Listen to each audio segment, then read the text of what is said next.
મુખ્યમંત્રી ભૂપેન્દ્ર પટેલ અંકલેશ્વર ખાતે ₹637.90 કરોડના વિવિધ વિકાસ કાર્યોનું ખાતમુહૂર્ત તથા લોકાર્પણ કરવા પહોંચ્યા છે. આ અંતર્ગત ₹586.02 કરોડના વિવિધ વિકાસ કામોનું ખાતમુહૂર્ત અને ₹51.88 કરોડના ખર્ચે નવનિર્મિત વિકાસ પ્રકલ્પોનું લોકાર્પણ કરી જિલ્લાવાસીઓને વિકાસની ભેટ મળશે.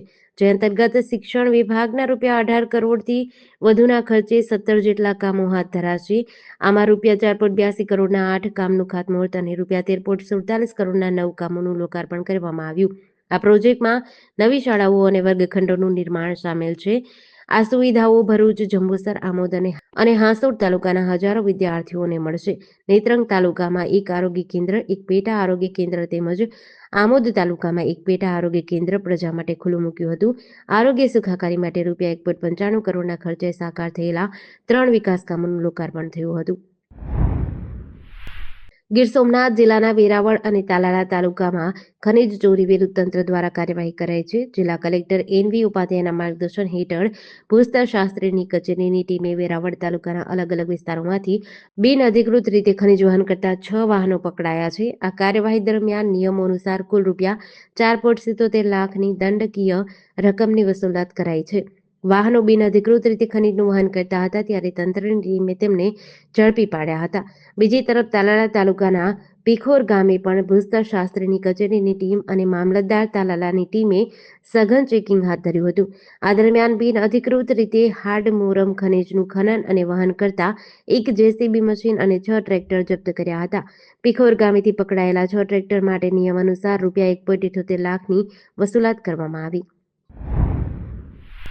શું તમે ક્યારેય સાંભળ્યું છે કે કોઈ સસરા પોતાની વહુ અને તેના મિત્રોની દારૂ પાર્ટીથી એટલા કંટાળી જાય કે તે સીધો પોલીસને ફોન કરીને રેડ પડાવે? સુરતમાં આવો જ એક કિસ્સો સામે આવ્યો છે, જ્યાં એક આર્ટિસ્ટ વહુની દારૂની મહેફિલની તેના જ સસરાએ પોલીસને જાણ કરી ઝડપાવી દીધી હતી.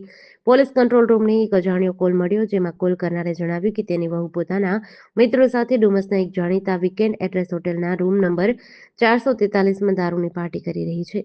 આ કોલ કોઈ હતો દારૂ પાર્ટી કરતા જ એ આર્ટિસ્ટ વહુના સસરાનો. સસરાએ પોતે જ પોલીસને માહિતી આપી હતી કે તેમની વહુ પોતાના મિત્રો સાથે દારૂની મહેફિલ માણી રહી છે.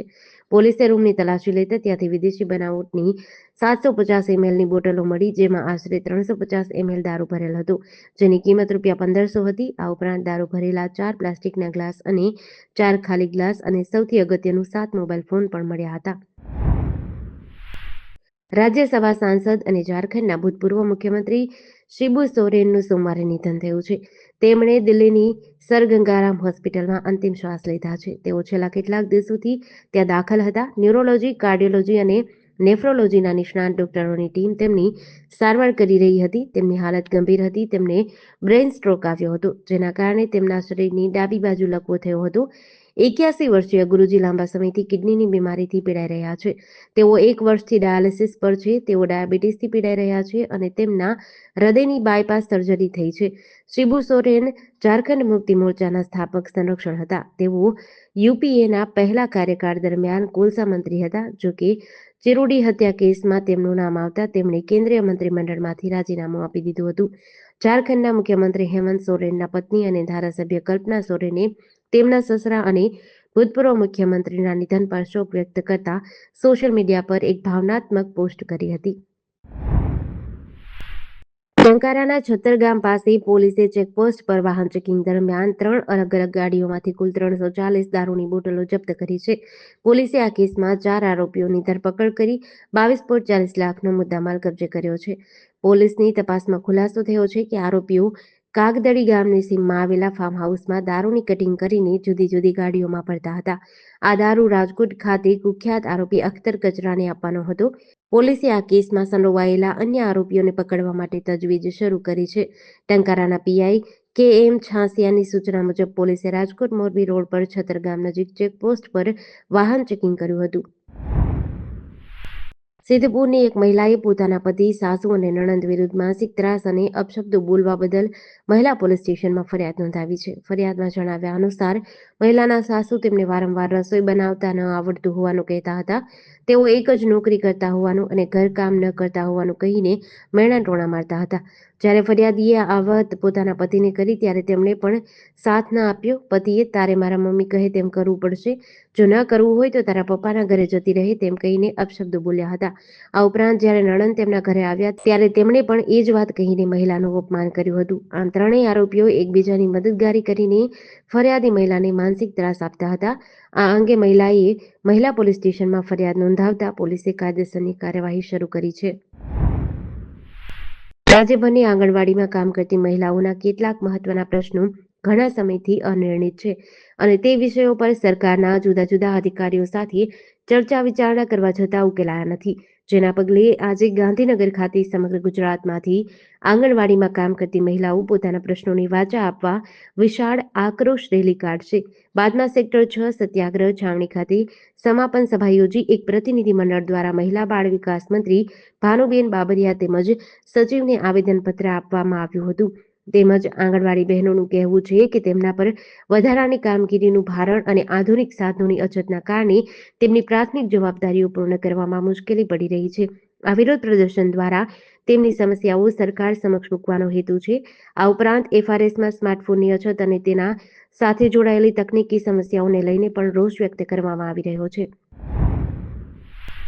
વિશ્વની સૌથી ઊંચી પ્રતિમા સ્ટેચ્યુ ઓફ યુનિટી તરફ જતા રસ્તા પર આજે સવારે એક દીપડો જોવા મળ્યો હતો. એક જાગૃત નાગરિકે આ દ્રશ્યનો વિડીયો ઉતારી સોશિયલ મીડિયા પર વાયરલ કર્યો છે. સ્ટેચ્યુ ઓફ યુનિટી પર દરરોજ મોટી સંખ્યામાં પ્રવાસીઓ મુલાકાતે આવે છે. હાલમાં ડેમના દરવાજા ખોલવામાં આવ્યા હોવાથી તે જોવા માટે પણ પ્રવાસીઓની સંખ્યા વધી છે. આવા સમયે વહેલી સવારે રસ્તાની વચ્ચે દીપડો ચાલતો જોવા મળ્યો હતો. આ દ્રશ્ય જોઈને આસપાસના ગ્રામજનો, રાહદારીઓ અને પ્રવાસીઓમાં ભયનો માહોલ છે. વિડીયોમાં જોવા મળ્યું કે દીપડો રસ્તા પર હતો ત્યારે સામેથી એક બાઇક ચાલક પસાર થઈ રહ્યો હતો. જો દીપડાએ બાઇક ચાલક પર હુમલો કર્યો હોત તો મોટી દુર્ઘટના સર્જાઈ શકી હોત. જાહેર રસ્તા પર દીપડાની અવરજવરથી આ વિસ્તારમાં ભયનો માહોલ છે. પાટણની સોની બજારમાં આવેલી માગોરી જ્વેલર્સમાંથી સાંજે 6:30 વાગ્યાના અરસામાં બે અજાણ્યા શખ્સોએ 3.24 લાખની કિંમતની સોનાની વીંટીઓની ચોરી કરી છે. ફરિયાદી નિલેશ કુમાર મનોહરભાઈ પટેલના જણાવ્યા અનુસાર તેઓ અને તેમના પત્ની દુકાનમાં હાજર હતા. એક અજાણ્યા શખ્સે દુકાનમાં આવી અને સોનાની કડી તથા પેન્ડલ માંગ્યા હતા. પેન્ડલ પસંદ ન આવતા નિલેશ કુમાર તેમના પત્નીને દુકાનમાં બેસાડી બાજુની દુકાનમાં પેન્ડલ લેવા ગયા. તે દરમિયાન બીજો એક અજાણ્યો શખ્સ દુકાનમાં આવ્યો. તેણે નિલેશ કુમારના પત્નીની નજર ચૂકવીને સોનાના દાગીનાનો ડબ્બો બહાર કાઢ્યો. આ ડબ્બામાંથી લેડીઝ વીંટીઓ અને પ્લાસ્ટિકની કોથળી ચોરી લીધી. કોથળીમાં અલગ અલગ વજનની અંદાજે 18 થી 20 જેટલી લેડીઝ વીંટીઓ હતી. ભાવનગર લોકલ ક્રાઇમ બ્રાન્ચે પેટ્રોલિંગ દરમિયાન મળેલ બાતમીના આધારે નારી ચોકડી પાસેથી વિદેશી દારૂના જથ્થા સાથે એક શખ્સને ઝડપી લીધો હતો. જ્યારે બીજા શખ્સને ઝડપી લેવા ચક્રો ગતિમાન કર્યા હતા. પોલીસને બાતમી મળી હતી કે ચિરાગ મુકેશભાઈ વાણંદ ઇંગ્લિશ દારૂનો જથ્થો લઈને નારી ચોકડી પાસે બ્રિજની નીચે ઊભો છે. પોલીસે બાતમીવાળી જગ્યાએ તપાસ કરી કાર ચાલકને ઝડપી લીધો હતો. કારની આગળની બંને સીટ નીચે બનાવેલા ખાસ ચોરખાનામાંથી વિદેશી દારૂનો જથ્થો મળ્યો હતો. પકડાયેલા આરોપી ચિરાગ મુકેશ વાણંદ ઉંમર વર્ષ 29 વડોદરાનો રહેવાસી છે. જ્યારે તેનો સાથી ઇમરાન ઉર્ફે બોબડો હારૂન કાલવા ભાવનગરનો રહેવાસી છે, જે હજુ પકડાવાનો બાકી છે.